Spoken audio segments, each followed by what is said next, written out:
Dell, do you want to speak to that, sir? Yes.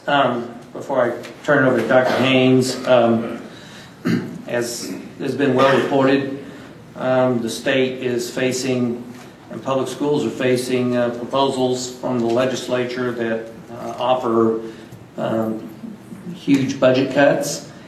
Districts across the state are preparing for worst-case scenarios, and we are looking at our own plans in terms of how to address this.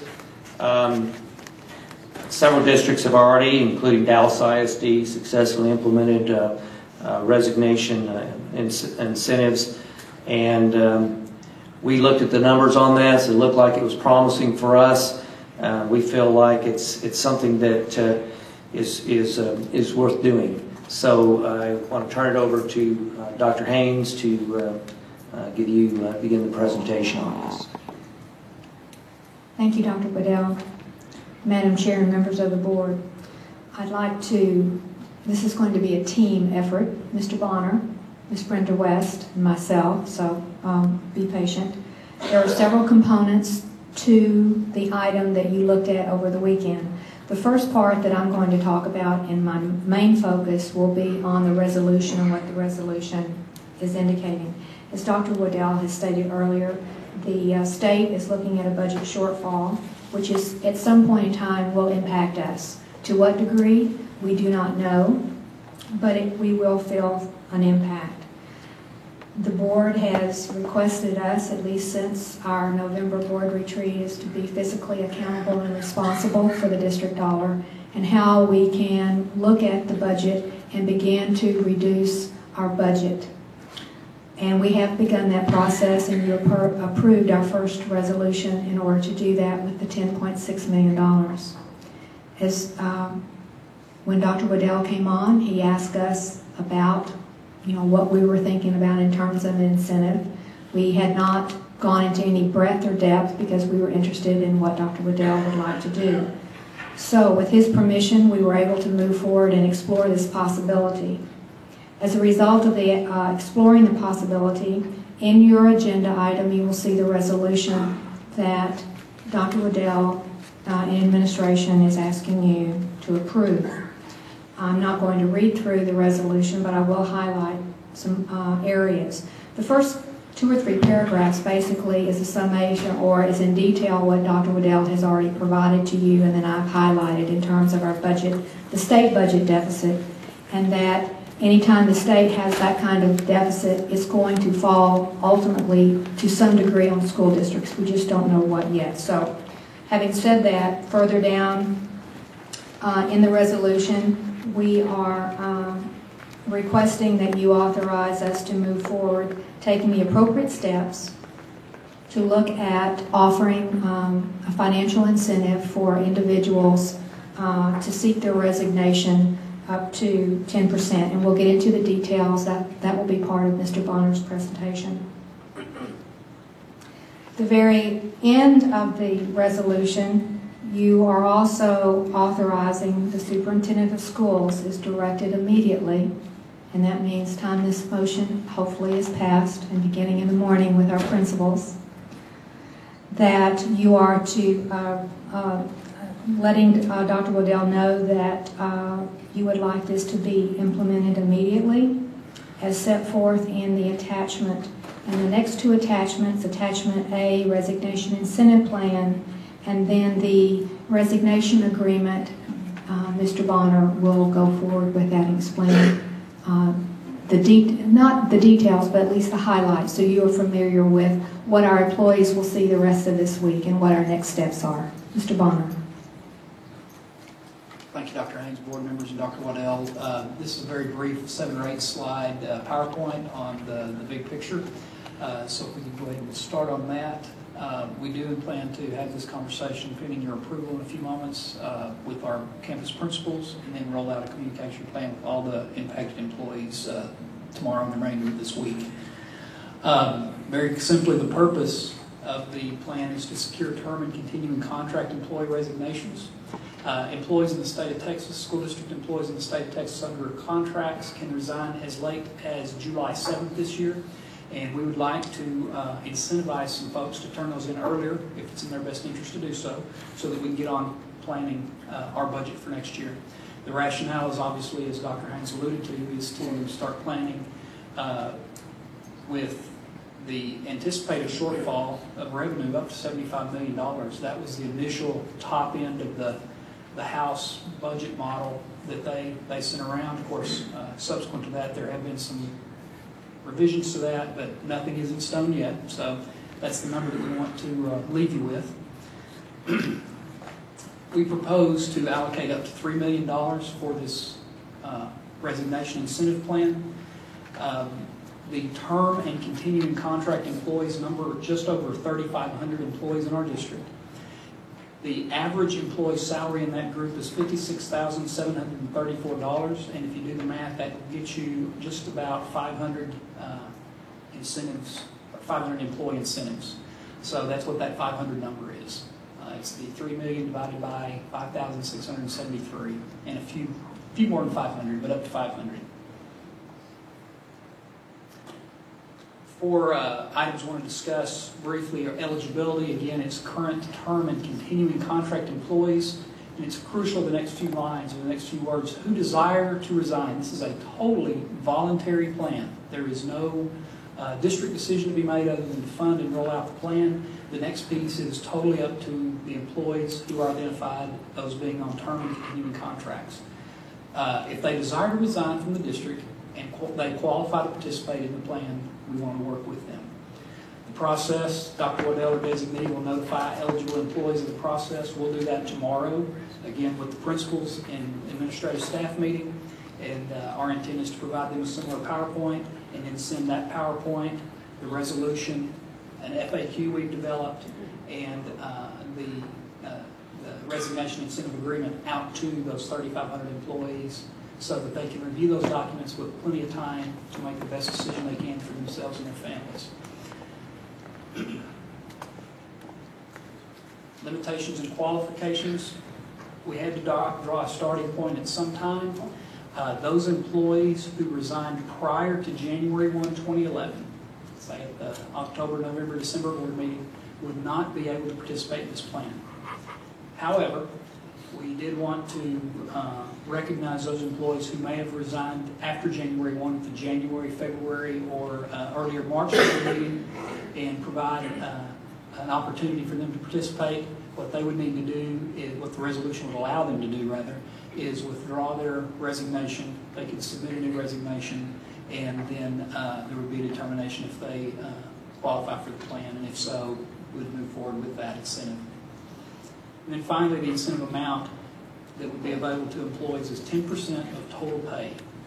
So base salary plus stipends.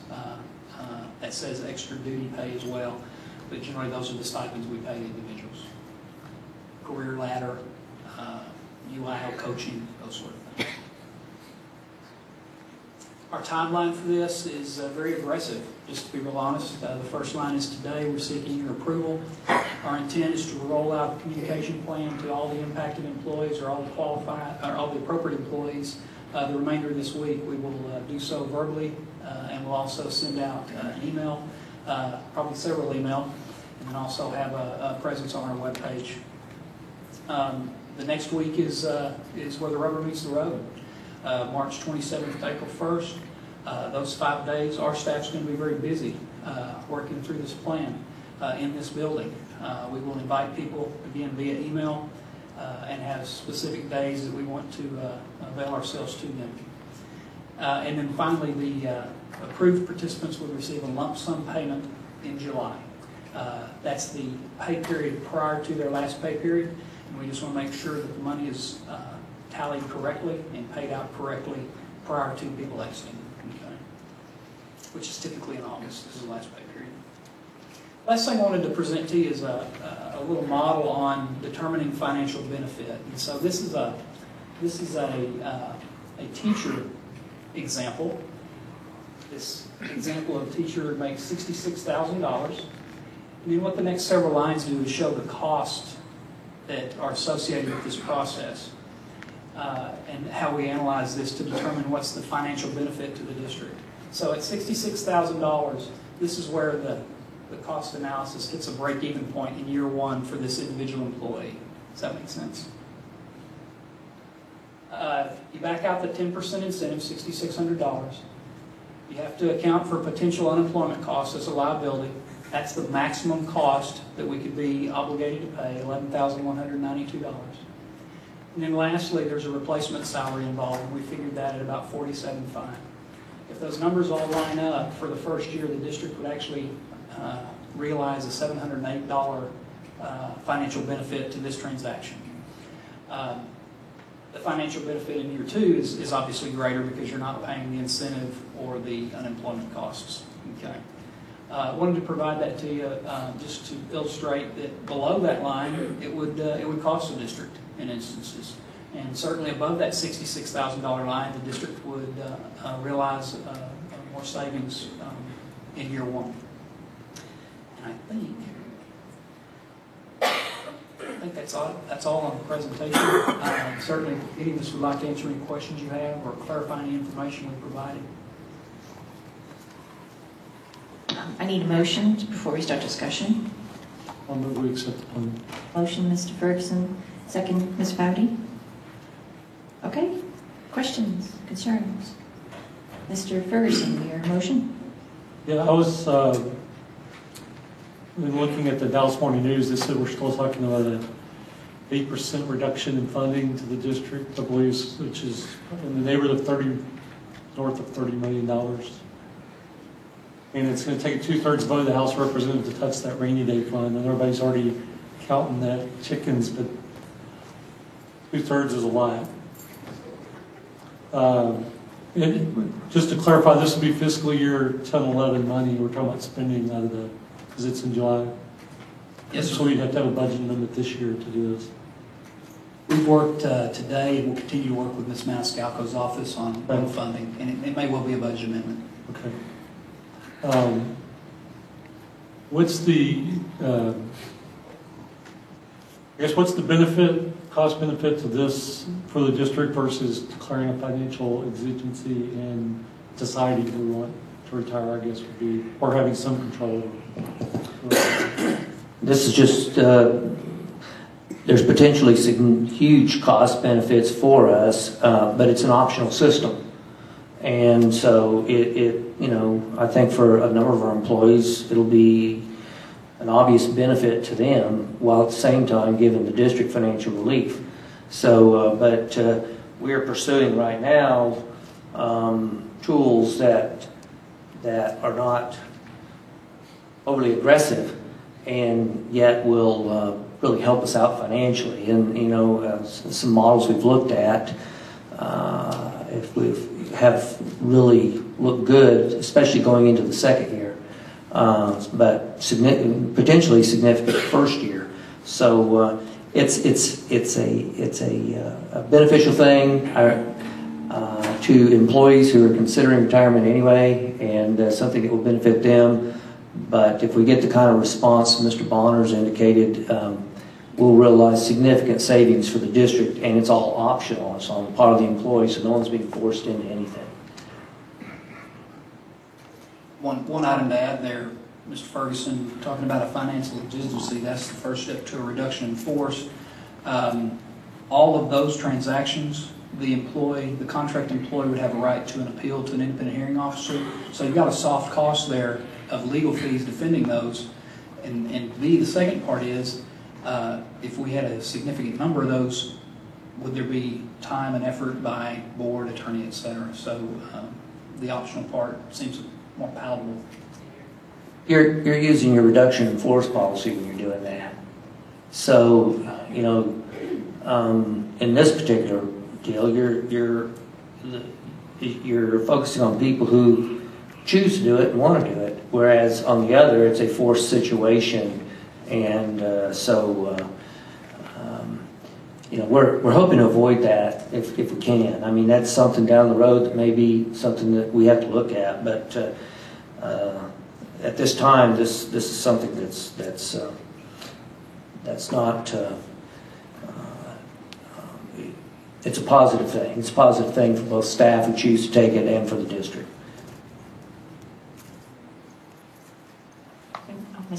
sorry. Oh, go, Jeff. Go ahead. Okay, Jeff, go ahead. Both Couple seem- questions. I don't know if you have these numbers, but when you talk $708 the first year, about how many years do you think before we recoup the $3 million? It really depends on the inputs into the model. You've got to look at replacement cost. You've got to look at liability to unemployment, the percentage of liability on unemployment, how many of those we could prevail versus how many we would lose. So it's difficult to say. We could easily recoup the $3 million the first year, depending on how the inputs into the model go. I've got a spreadsheet I can talk with you about later if you'd like. Okay, then the other thing was just 10%. Was that just random number? Was there some thought process behind that percentage? I think probably we wanted to make it lucrative enough to get people's attention. Is that accurate, Dr. Waddell? That's accurate, but also that when we modeled it, when we looked at numbers, we ran a number of scenarios that it would also be beneficial financially to the district. So it's a number that we thought would be a good incentive. At the same time, I think reasonable numbers going into this would be very, very beneficial to the district in terms of saving costs. So it is a win-win. It is. And Jeff, I'd like to add too that one of the things that we're trying to also do is keep this as simple and understandable as possible. So if everyone was receiving 10% incentive, everyone's getting the same. It wasn't prorated out on salary, so much percent here, so much percent there. So we wanted the employees to feel very comfortable and good about the decisions being made, and that if they got a 10% resignation incentive, their cohorts got the same. The principals, administrators would all get the same percentage. I had a chance to talk with Dr. Waddell about this for a bit today. I had a couple of concerning questions that people in the community had asked me, and I wasn't for sure. So one of the examples that were asked, and of course is near and dear to my heart, was school librarians. We have neighboring districts who have decided not, if a librarian leaves, not to replace them. And just for point of record, so that those concerns in the community are answered. When we discussed that today, Dr. Waddell, if a librarian or a music teacher or a nurse were to take this option, they would at this point in time be replaced. Yeah, we're not proposing a change in staffing models. Now, we will evaluate the resignations, and if we believe that those can be absorbed, then we'll do that, because that's further benefit. But positions like you asked me about, we have no intention of not staffing that the way that we always have. Okay, may have missed something here. So if we have 500 people leave, we're not going to hire back in 500 people, just a lower salary. There will be reductions. We expect that. Okay, okay. Okay, I have a couple of questions here. First of all, how would this, Mr. Bonner, affect a person who's already poised to retire? Does this have any, do they have to resign versus retire, and is there something important about the term? Yes, ma'am, there is. This is not a retirement incentive. It's a resignation incentive. If an individual was poised to retire, they would simply resign from the district. Does that affect their ability to access their retirement plan at that point in time? No, ma'am. So there's no penalty. No penalty at all. We're going to call it resign for our purposes. They can consider themselves retired. Yes, Is that ma'am. correct? Yes, ma'am. The only thing that we'd like to say about the interaction of the incentive monies with their retirement, it is not considered salary for TRS purposes. Okay, so Okay. it doesn't give them a large boost as they're exiting. Okay. Next question is, I think answered if we're going to backfill the positions, and we don't expect all of them, but some of them. And then I understand we're going to reserve the right to accept or reject an application for this, or the resignation incentive. So, for instance, if all of the math teachers decided that they wanted to get together and they were all going to revolt, then we could selectively accept or reject their application. In other words, we're not going to blindly leave the district in a lurch. No, ma'am. No, ma'am. Mr. Bonner, do you want to explain how that's going to work? Yes, ma'am. Well, he did the old admission thing, you know, when a kid asks you something, you'll be like, no, but Hoping we might just avoid over, that. yes. Very generally, we seek to communicate our plan tomorrow and the remainder of the week. We wish to invite people over to this building to implement this process. The employee would bring to this building a signed and dated resignation form, which they can download offline. They would also bring a signed and dated copy of the separation agreement that you have a copy of and will be emailed to them tomorrow. At that point, we will accept receipt. Let me rephrase that. We will receive those documents. Okay. Once we gather all those up, we've got to make some decisions on which ones, as Ms. Fulton pointed out, we're going to accept. Okay. Working continuously with the attorneys, there will be notice letters of acceptance, and we hope to give out 500 of those, as we've noted. And there will also be likely some rejection letters where all the math teachers, we can't let everyone go, you know. So that's the process in a nutshell. We hope to have all those meetings done by April 1st. And again, with the aggressive timeline, we want to get those notice letters out very quickly so people aren't wondering where this process ended up for them. Thank you, sir. Ms. Gregg. I don't envy you at all having to choose who's going to get to resign. However, if I were an educator thinking about retiring and my money was right, I'd jump on it. So that really is it's a great way to help those who are ready to retire and perhaps those that were contemplating leaving anyway. So. And I trust that we'll have everything that we need and we'll get rid of some that we don't need. So, great. Anybody else? Yes, ma'am. Has everybody spoken? Because I've already spoken once. Ms. Latham? Okay. So if I understand right, then if we pass this resolution, we are then rescinding all the resignations we've received through this year? Or we're giving them the right to withdraw? Yes, sir. The second piece you said. Do we have any idea of how many that is off the top of your head? 44? Okay.